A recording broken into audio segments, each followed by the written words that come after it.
que não cabe na política, nas palavras de Gastão Cruz. Digo agora com palavras do professor Jacinto Prado Coelho: Vasco Gonçalves foi humanamente a mais invulgar figura que emergiu na nossa política depois do 25 de Abril. Não espanta que o político que habitava dentro do homem de enorme coragem moral tivesse vendido este conceito de socialismo. Transcrevo: o socialismo que queremos consiste também na possibilidade de cada cidadão ser um homem de lisura, um homem limpo, um homem íntegro, um homem transparente. Parece que estava a fazer o seu próprio retrato. Vasco Gonçalves só ganhou notoriedade nacional depois do 25 de Abril, mas a sua ação entre abril de 74 e novembro de 75 justifica esta afirmação de Mário Morteira. Além de Vasco Gonçalves, muito poucos atores civis e militares estiveram à altura do excepcional momento histórico que Portugal viveu. Contra a sua maneira de ser e contra as suas ideias sobre o trabalho revolucionário, Vasco Gonçalves tornou-se o símbolo da aliança povo-MFA, o rosto da revolução, um verdadeiro mito. E, no entanto, ele nunca quis destacar-se entre os seus camaradas do MFA, tendo recusado ser presidente da comissão coordenadora. Ele nunca quis ser o senhor da revolução, como escreveu um seu amigo e camarada Nuno Pinto Soares. Mesmo transformado em mito, Vasco Gonçalves nunca quis colocar-se acima dos seus concidadãos. Foi simplesmente o companheiro Vasco, que todos tratavam por tu. E procurou sempre atuar em função da análise fria da situação, pesando a correlação de forças, procurando manter os compromissos necessários. Carlos Coutinho salienta muito bem este aspecto. Vasco Gonçalves é a lucidez que não se turva e a vontade que não se cansa de partir à frente do povo português para uma sociedade sem classes, para uma solidariedade total.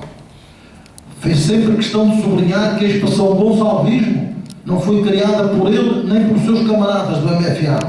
Antes foi uma invenção dos seus inimigos políticos, que à falta de ideias e sobretudo de ideais, escolheram como instrumento de luta o ataque pessoal, a calúnia e a mentira. Atacam as pessoas para destruir as ideias, escreveu ele, recorrendo à mentira, à calúnia, à falsificação, à injúria, ao sofisma, à pressão psicológica, ao chamamento dos instintos mais primários e mais grosseiros, no esforço desesperado para combater a razão com o irracional. O gonçalvismo, escreveu ainda ele, foi inventado para que se pudesse utilizar o antigo gonçalvismo como arma de guerra psicológica, como arma de tenaz política e ideológica que a burguesia portuguesa trava contra as classes trabalhadoras e seus aliados, no sentido de bloquear o processo democrático revolucionário, recuperando para o capitalismo.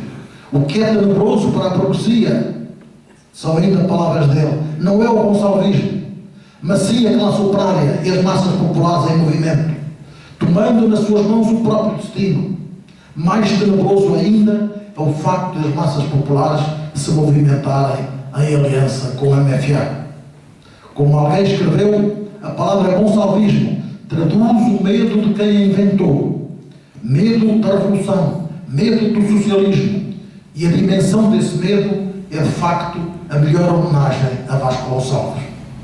Aprofundando a análise, Vasco Gonçalves põe em evidência que o antigo gonçalvismo é um conjunto de ações que tem por fim ludibriar o povo português, influenciar a sua consciência social e moral, violar os seus sentimentos patrióticos, que transfere a luta do plano ideológico, da discussão das ideias e das ações para o plano da guerra psicológica. E cito de novo Jacinto Prado Coelho: com a invenção da palavra gonçalvismo, iniciou-se uma história triste de baixeza e leviandade, porque o manejo do termo gonçalvismo é uma velha receita para colocar o irracional ao serviço da política. Dizer gonçalvismo é convidar a não pensar. João de Freitas Branco pôs o dedo na ferida. Quando me falam do gonçalvismo de Vasco Gonçalves, não é do Vasco que fico a saber mais, é daqueles que dele falam. Por isso, o companheiro Vasco repetia: essa gente é o que é. Eu sou um homem do MFA.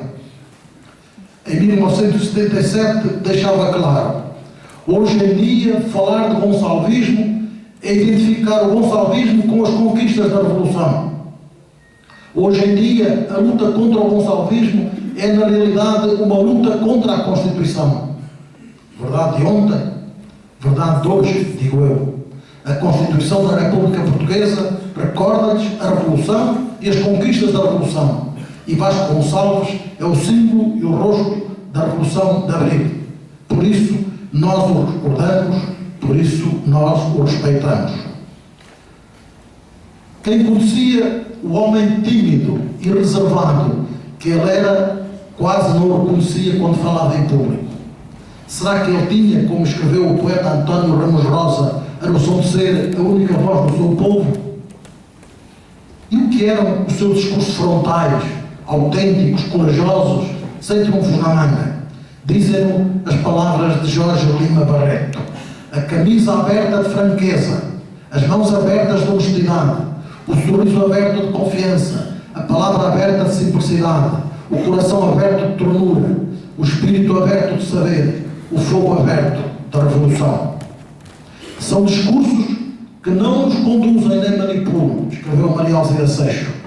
Outro especialista da língua portuguesa, Jacinto Prado Coelho, escreveu que os seus discursos, as suas falas, não tinham apenas a força do sonho que o impelia, tinham também a força do bom senso que os ouvintes aceitavam.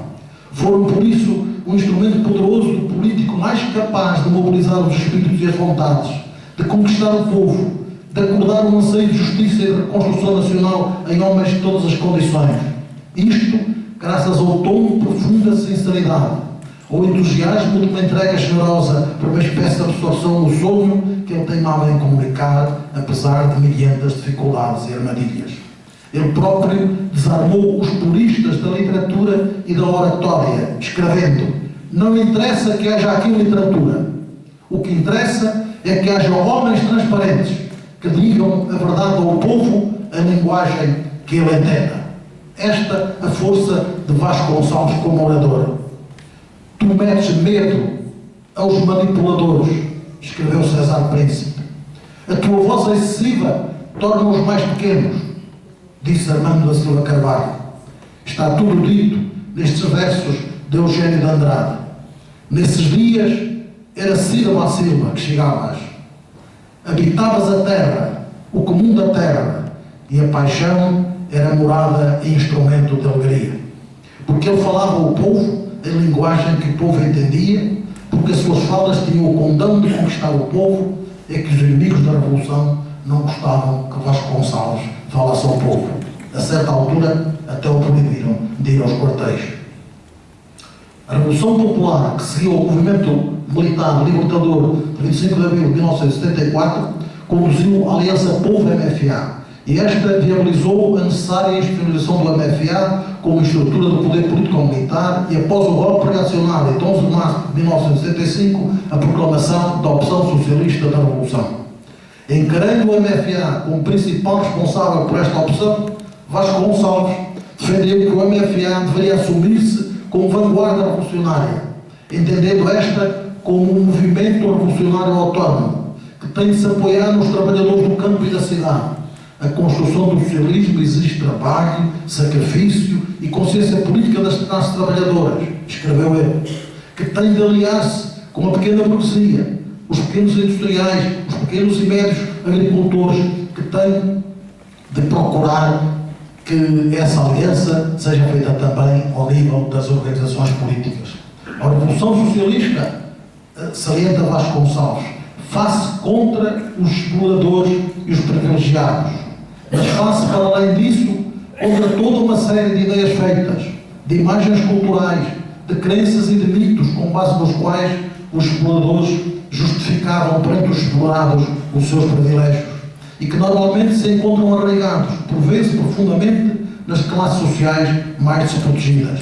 Assim, a Revolução Socialista, embora seja feita a favor dos trabalhadores, dos pobres e dos deserdados, pode chocar com sentimentos e opiniões inculcados genericamente nas próprias classes trabalhadoras, nos pobres e deserdados. Por isso, além dos seus inimigos naturais, a Revolução Socialista pode encontrar oposições entre aqueles a quem pretende servir. Fim da citação das palavras de Vasco Gonçalves.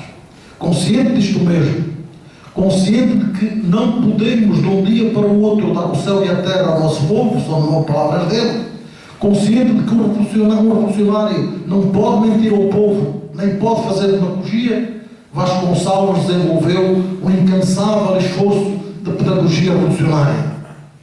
Nós desejamos que o povo português seja o sujeito da sua própria história, inventivou ele num dos seus comícios. Mas não há nenhuma revolução digna desse nome que não exija o sacrifício da geração que a faz. Temos todos em conjunto de trabalhar muito. Precisamos dar passos firmes, sólidos e seguros. É preferível dar este passo numa cadência certa do que darmos cambalhotas para a frente e depois voltarmos para trás. É necessário que os trabalhadores não se deixem dividir por lutas políticas partidárias dentro dos seus sindicatos. E em fevereiro de 75 avisava: não podemos esperar que a democracia nos seja servida numa bandeja dourada. Ela tem que ser conquistada a pulso por todos nós. E, em maio desse mesmo ano, no aniversário da derrota do nazifascismo, disse ele: a marcha dura de um processo político difere substancialmente do deslizar dos sonhos. Os povos só se libertam pela luta intensa, incansável e todos os dias contra a opressão. Quando se cansam, perdem. Vasconcelos quer mesmo que a revolução vença no nosso país. Por isso recorda que as revoluções precisam de destruir as estruturas do poder que pretendem ultrapassar. Precisam de impedir a liberdade de ação e de organização políticas dos seus adversários, sob pena de se deixarem instalar no seu seio os agentes da contra-revolução. E sublinha que um projeto verdadeiramente revolucionário, visando a abolição da sociedade de classes, não se pode fazer sem rupturas e não pode ser universalmente aceito. Para ele é muito claro que o MFA não faz revoluções contra o povo, mas no início de 1975 manifesta-se contra os que querem dar a revolução por terminada, encadernando-a em políticos códigos de democracia burguesa e de parlamentarismo europeia. Recorda que a Revolução Socialista tem os seus inimigos jurados e defende que, em relação a eles, qualquer acordo ou plataforma de entendimento é impossível. Em relação a eles, a única solução é o combate implacável. Não há terceiras vias, não há lugar para neutros aqui, ouvimos há pouco nas suas próprias palavras. É o caminho necessário para salvar uma revolução que, diz ele, não queremos ver recuar e muito menos perder. Tendo em vista o MFA, Vasconcelos sustenta que o aparecimento do MFA não pode explicar-se à margem da luta contra o fascismo e o colonialismo, e entende que no verão de 1975 o MFA e o seu programa pertencem ao povo português, são a esperança da sua revolução socialista, mas esclarece que um programa político só é revolucionário se dentro dele se puderem encontrar em cada momento as respostas adequadas às exigências do processo revolucionário. Não pode ser um programa que pretende amarrar a história à rigidez do seu texto. Por isso, ele entendeu que no momento em que o MFA se comprometeu definitivamente com as lutas do povo português, não tem qualquer sentido o saudosismo de o fazer regressar à sua pureza de origem, ao tempo em que era universalmente aceito e respeitado. Vasconcelos defendeu que o MFA deveria honrar o compromisso assumido perante o povo português de ser o motor do processo revolucionário de transição para o socialismo. Daí a tese que apresentou numa das assembleias do MFA. Não poderemos iludir-nos acerca da viabilidade para o MFA de ser, ao mesmo tempo e eternamente, motor do processo revolucionário e árbitro respeitado por todos os representantes dos interesses antagónicos, cuja luta é a própria luta de classes, elemento base da dinâmica social. Claro que uma posição assim claramente assumida tinha de suscitar a reação de todos os que não queriam e temiam o êxito da Revolução Socialista. Vasconcelos teve plena consciência disso. Perante os ataques que foi alvo, sempre disse que não é uma questão de nomes que está em causa. O problema é outro, e a sua compreensão terá de buscar-se à intensa luta de classes hoje vivida no nosso país. Não é a figura do primeiro-ministro que se pretende abater, mas sim as ideias que ele defende. O que ele pretendia era simples, nas suas palavras: construir uma via pacífica e pluralista para a democracia e o socialismo garantida pelas Forças Armadas. Em vários discursos e entrevistas sempre realçou o facto inédito de o MFA ter feito uma revolução sem dar um tiro e enfatizou sempre esta ideia: nós, o MFA, não queremos a guerra civil entre os portugueses. Fiel à sua matriz pessoal e à sua formação humanista, Vasconcelos sublinhou mais do que uma vez que uma verdadeira justiça revolucionária exige que se tenha do saneamento uma visão que incida mais sobre a estrutura do que sobre as pessoas. O que, a seu ver, exigia que o saneamento se não faça com base em ódios recalcados, em ambições de promoções, em razões de caráter pessoal. Devemos dar o maior exemplo de idoneidade moral e de isenção em matéria de saneamento. Vasconcelos sabia muito bem que a tolerância, são palavras dele, não significa fraqueza. Pelo contrário, os que são fortes é que são tolerantes. Nele, o homem bom e o revolucionário eram uma e a mesma pessoa, porque a moral e a política não são separáveis uma da outra. Daí a grandeza desta afirmação: é preciso não amarrar os homens eternamente aos erros que cometeram. Há homens que são recuperáveis. Neste tecido de memória sobre Vasconcelos, não resisto a contar aqui uma história narrada por José Carlos Vasconcelos, algum tempo depois da morte do nosso companheiro. Recortei essa crónica, mas não a encontrei agora. Sirvo-me da memória que guardei. Diz ele, Vasconcelos, que no famoso dia de trabalho oferecido ao povo português, o primeiro-ministro o convidou para almoçar com ele em São Bento. Falaram de vários assuntos relacionados com certeza com coisas da política, e notou que Vasconcelos interrompia a fala sempre que entrava na sala a empregada que servia o almoço. A certa altura, talvez porque se tenha dado conta da estranheza revelada pelo jornalista perante essa atitude, foi o próprio Vasconcelos que lhe explicou: sabe, esta senhora é casada com um filho que está preso, e eu não quero que ela ouça alguma coisa que eu diga e que possa melindrá-la.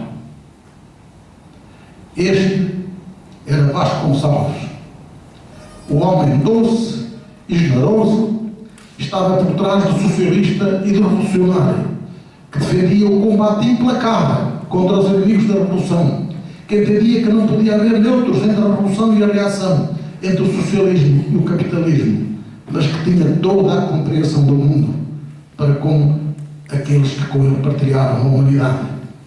É tempo de terminar.